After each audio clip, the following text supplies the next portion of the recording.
Баршаңызға қайырлы кеш достар. Бүгін сіздермен осындай өте дәмді шоколадты Орео пирогының оригинал рецептімен бөлісетін боламын. Және де бұл кішігірім мастер-класс болып саналады. Сондықтан видеоны міндетті түрде соңына дейін қарап, лайк басып, комментарий қалдырып, арнама жазылып алуды ұмытпаңыздар.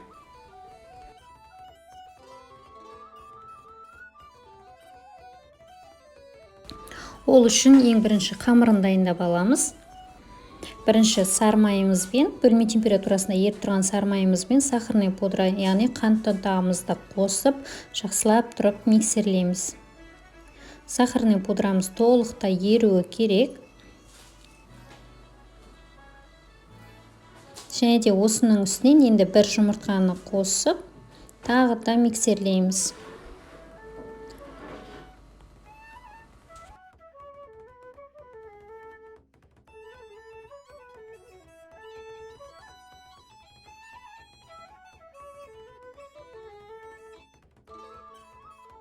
Осылай достар, барлығын араластырып дайындап алғаннан кейін, енді осының үстіне құрғақ заттарымызды саламыз, яғни жүгері крахмалы, какао, разрыхлитель және де оның барлығын салып, қолымызбен жұмсақ етіп қамыр илейміз.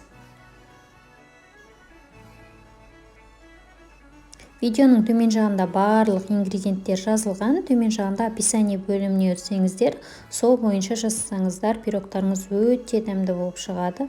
Мінекей достар, қолымызбен толықтай араластырамыз. Сонымен жұмсақ етіп қамырымыз иленеді.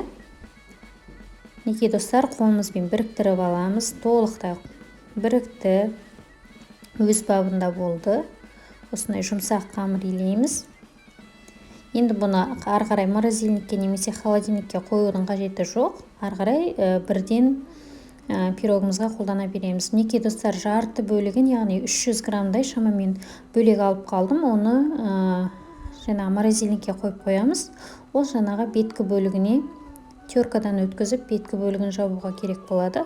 Сол үшін міндетті түрде морозильникке қойып қойыңыздар. Мінекей достар, формамызды осылай сарбайдың көмегімен майлап, енді жаңа ғана илеген қамырымызды осылай формамызға саламыз.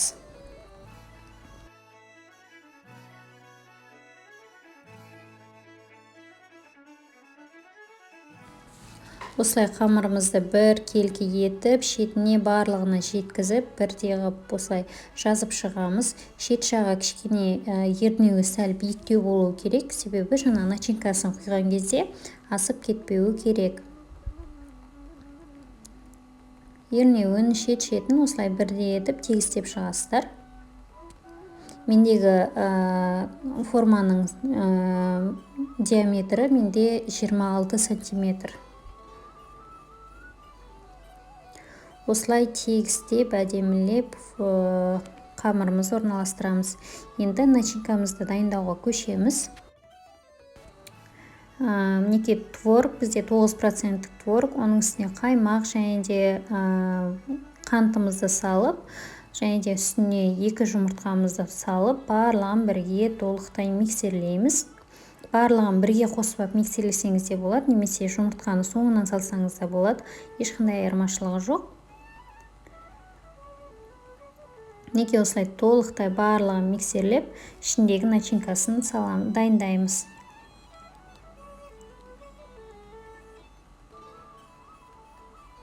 Мінекей бізде творожный начинкамыз дайын болды. Енді осының үстіне жаңағы Орео печеньелерін осылай арнайы блендердің көмегімен үгітсеңіздер де болады, немесе мен сияқты осылай оқтаудың көмегімен де үгітсеңіздер болады. Мінекей достар, барлығын ұсақтап дайындап алдық. Енді жаңағы салмамызға араластырып, Орео қосылған начинкамызды дайындаймыз. Осылай толықтай араласқаннан кейін жаңағы формаға салып дайындап алған қамырымыздың үстінен осылай салмамызды, яғни начинкамызды саламыз. Жан-жағына барлығына тегістеп, барлық жеріне жеткізіп, осылай саламыз. Жаңа 300 грамм қамырымызды алып қалған болатынбыз, морозильникке салып, сонымыз қатып дайын тұр. Енді соны осылай теркадан өткізіп, пирогымыздың бетін осылай жабамыз. Начинкасы толықтай жабылуы керек, көрінбей осылай теркадан барлығын өткіземіз. Осылай барлығын дайындап алғаннан кейін алдын ала қызып тұрған пеште 180-200 градуста 30-35 минутта пісіреміз.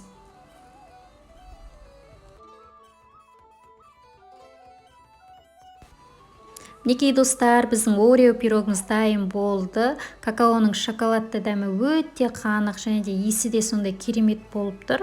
Сондықтан осы рецепт арқылы міндетті түрде жасап көріңіздер. Егер видеоны соңына дейін көрген болсаңыз және де осы видео рецепт ұнаған болса, лайк басып, комментарий қалдырып, және де инста парақшама, осы видеоның жоғары жағында белгіленген жазылған инста парақшама және де осы YouTube арнама жазылып, тіркеліп алуды ұмытпаңыздар.